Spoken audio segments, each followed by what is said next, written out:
ഇന്ന് തന്നെ ഡൗൺലോഡ് ചെയ്യൂ. കാണൂ നിങ്ങളുടെ ഫേവറേറ്റ് ഷോസ്.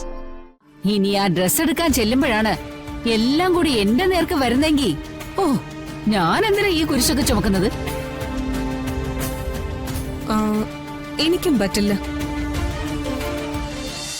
ഞാൻ ആരെയും വിട്ടിട്ടുണ്ടായിരുന്നില്ല. ആ ആൾ ആരാന്ന് കണ്ടുപിടിക്കാനുള്ള ആലോചനയിലാണ് വരും. വരുൺ, ഞാൻ വിളിച്ചതേ, നിങ്ങൾ എപ്പോഴും ഇങ്ങോട്ട് ഇറങ്ങുന്നേ?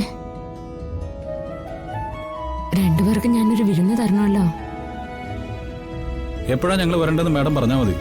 അല്ല, ഇതാ മാഡത്തിന്റെ വീട്ടിലെ വിരുന്നല്ലല്ലോ, സ്വന്തം കുടുംബത്തിലേക്ക് വരികയല്ലേ. ഇന്നിറങ്ങുന്നോ? അതെന്താ ചോദ്യം മാഡം? ഇന്ന് ഈവനിങ് ഞങ്ങൾ അവിടെ ഉണ്ട്. പിന്നെ രാധികയ്ക്ക് എന്തെങ്കിലും അസൗകര്യം ഉണ്ടോ എന്ന് ചോദിക്കേണ്ട കാര്യമൊന്നുമില്ലല്ലോ. വിതാ മാഡത്തിന്റെ വീട്ടിലേക്കാണെന്ന് പറഞ്ഞാ ഏത് പാതിരാത്രിക്കായാലും അയാൾ വന്നോളൂ. അങ്ങനെയാണെങ്കിലേ പുറത്തുനിന്ന് ഭക്ഷണം കഴിക്കാതെ വാ, ഞാനിവിടെ ഫുഡ് റെഡിയാക്കാം. ആയിക്കോട്ടെ മാഡം. ഞാനിവിടെ സദ്യ ആയിരിക്കും ഉണ്ടാക്കുന്നേ. അതല്ല, വരുണിന് നോൺ വെജ് വേണമെന്നുണ്ടെങ്കിൽ ഞാൻ പുറത്തുനിന്ന് വരുത്താം. നോ പ്രോബ്ലം മാഡം, എനിക്ക് വെജ് നല്ല ഇഷ്ടമാണ്. എന്നാ ശരി മോളെ, മറക്കരുതേ. ഞങ്ങള് വന്നോളാം. ശരി മോളെ.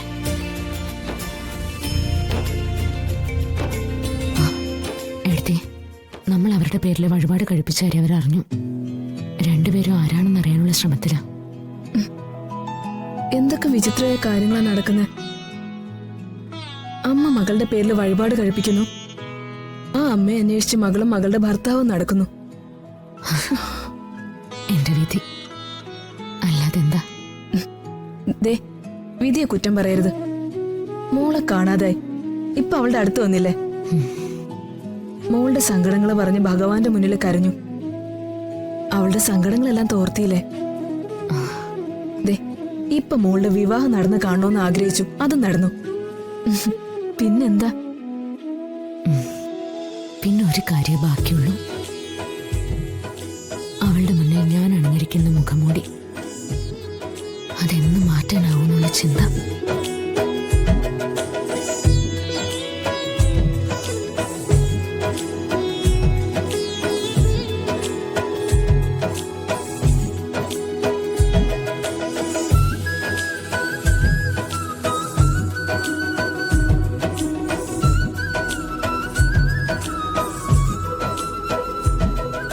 എടോ, ഈ ഫിദാ മേഡത്തിന് ഒരു മുഖം മൂടി ഉണ്ടോ? പിന്നെ ഫിദാ മാഡം മുഖം മൂടിയിട്ടല്ല നടക്കുന്ന. അത് വസ്ത്രത്തിന്റെ കാര്യമല്ലേ, അല്ലാതെ വേറൊരു മുഖമുണ്ടോന്നാണ് ഞാൻ ഈ ചോദിക്കുന്നത്. എനിക്ക് മനസ്സിലായില്ല. താൻ ഫിദാ മേഡത്തിന്റെ രീതികളൊക്കെ നോക്കി. ക്ഷേത്രത്തിനോട് വിരോധമില്ല, ക്ഷേത്രത്തിലെ വഴിപാടുകൾ മറ്റുള്ളവർ വിട്ട് ചെയ്യിപ്പിക്കാറുണ്ടെന്ന് താൻ പറയുന്നു. ഇപ്പതേ സദ്യയുടെ കാര്യം പറഞ്ഞപ്പോ വെജിറ്റേറിയൻ സദ്യ. മൊത്തത്തില് എന്തോ കൂടി കുഴഞ്ഞു കിടക്കുന്ന പോലെ. ഫിദാ മാഡം വെജിറ്റേറിയൻ മാത്രമേ കഴിക്കാറുള്ളൂ, ഞാൻ കണ്ടിട്ടുള്ളതല്ലേ. പിന്നെ ഫിദാ മാഡത്തിന്റെ കൃഷ്ണഭക്തിയെ കുറിച്ച് അറിയാവോ? എങ്ങനെ? ഫിദാ മാഡം ഭയങ്കര കൃഷ്ണഭക്തയാ.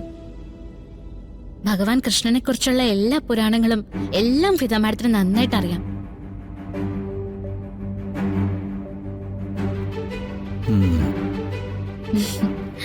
എനിക്കത് അറിഞ്ഞപ്പോ ഭയങ്കര അത്ഭുത തോന്നിയത്. പിന്നെ എനിക്ക് മനസ്സിലായി ഭഗവാന്റെ ലീലകൾ ആരാ ഇഷ്ടപ്പെടാത്തതെന്ന്. ഏത് വിഭാഗക്കാരായാലും.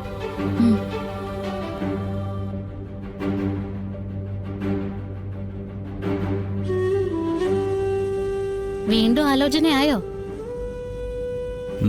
ആലോചിക്കാനുണ്ടോ? ഒരുപാട് ആലോചിക്കാനുണ്ട്. എവിടെയോ ഒരു ഉത്തരം കാത്തു കിടക്കുന്ന പോലെ എനിക്ക് തോന്നുന്നുണ്ട്. കണ്ടുപിടിക്കാം. പിന്നെ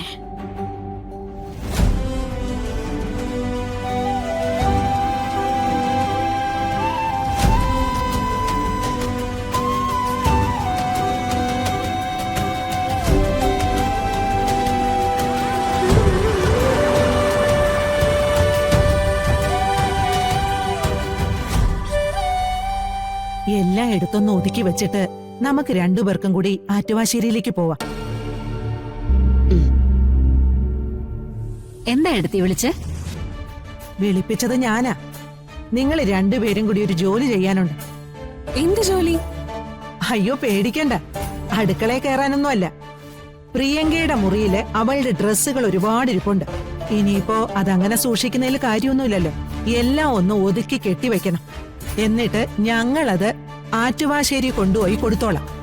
എന്താ, ചെയ്യാൻ പറ്റില്ലേ രണ്ടുപേർക്കും? അമ്മേ, ഉള്ള കാര്യം പറയാലോ, എനിക്ക് പേടിയാ. പേടിയോ? എന്തിന്? എന്തായാലും പ്രിയങ്കയ്ക്ക് സംഭവിച്ചത് അപമൃത്യുവാണല്ലോ.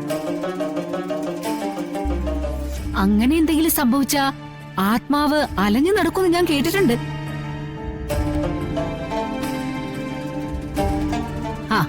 ഇനി ആ ഡ്രസ് എടുക്കാൻ ചെല്ലുമ്പോഴാണ് എല്ലാം കൂടി എന്റെ നേർക്ക് വരുന്നെങ്കിൽ, ഓ, ഞാൻ എന്തിനാ ഈ കുരിശൊക്കെ ചുമക്കുന്നത്? എനിക്കും പറ്റില്ല. അവളുടെ ഡ്രസ്സും സാധനങ്ങളും ഒക്കെ കൺമുന്നിൽ കാണുമ്പോ സങ്കടം കൊണ്ട് എനിക്ക് പിടിച്ചു നിൽക്കാൻ പറ്റില്ല.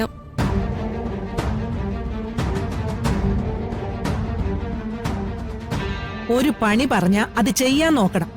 അതിനപ്പോഴേക്കും എന്തൊക്കെ വിചിത്രമായ ന്യായങ്ങളാ വന്നതെന്ന് നോക്കി. അമ്മ വേറെന്തെങ്കിലും പറഞ്ഞോ? ഈ വീട് അടിച്ചു വരണോ, തുടയ്ക്കണോ, അടുക്കളയിൽ കയറി എന്തെങ്കിലും പണി ചെയ്യണോ? അതൊക്കെ ചെയ്യാം. പക്ഷേ പ്രിയങ്കയുടെ മുറി കയറാനും അവളുടെ ഡ്രസ്സിൽ തൊടാനൊന്നും ഞങ്ങൾ നിർബന്ധിക്കണ്ട. ഞങ്ങളോട് അവള് നല്ലവണ്ണ പെരുമാറിയിരുന്നത് മുത്തശ്ശി. ഞങ്ങൾക്ക് ആ സങ്കടമുണ്ട്. എന്നാ പിന്നെ ഇവർക്ക് വൈകല് വേണ്ടമ്മേ. സാധനങ്ങള് ഞാൻ എടുത്തു വെച്ചോളാം.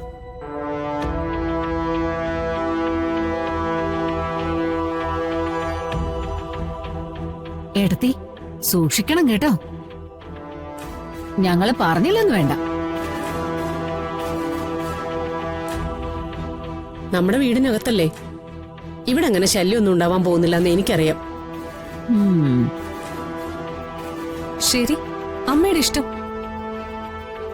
എന്തായാലും അവളുടെ സാധനങ്ങൾ ഈ വീട്ടിൽ നിന്ന് പോകുന്ന നല്ലതാ. ഇടക്കിടക്കത് കാണുമ്പോ പേടിക്കണ്ടല്ലോ. ചെറിയ ഇത്രയൊക്കെ കള്ളത്തരം അവരെവിടുന്നാ പഠിച്ചേ പത്മിനി? ഓ, പറഞ്ഞിട്ട് കാര്യമില്ലമ്മേ. ഇനി അതൊന്നും മാറ്റാനും പറ്റില്ല. ഡ്രസ്സും സാധനങ്ങളൊക്കെ എടുത്ത് മാറ്റാൻ ഞാൻ പറഞ്ഞത് രാധികമോൾ അതൊക്കെ കണ്ട് വിഷമിക്കണ്ടെന്ന് കരുതിയിട്ടാ. ഇവരാരും പറയുന്ന പോലല്ല. അവൾക്ക് അവളുടെ അനുജത്തിയെ കാര്യമായിരുന്നു. പ്രിയങ്ക അവളെ എത്ര ദ്രോഹിച്ചിട്ടുണ്ട്. പക്ഷേ അതൊന്നും അവള് കാര്യമാക്കിയിട്ടില്ല. രാധികയുടെ പെരുമാറ്റത്തിന്റെ മഹത്വം എന്താണെന്ന് എല്ലാവരും ഇനി മനസ്സിലാക്കാൻ ഇരിക്കുന്നതേ ഉള്ളൂ പത്മിനി.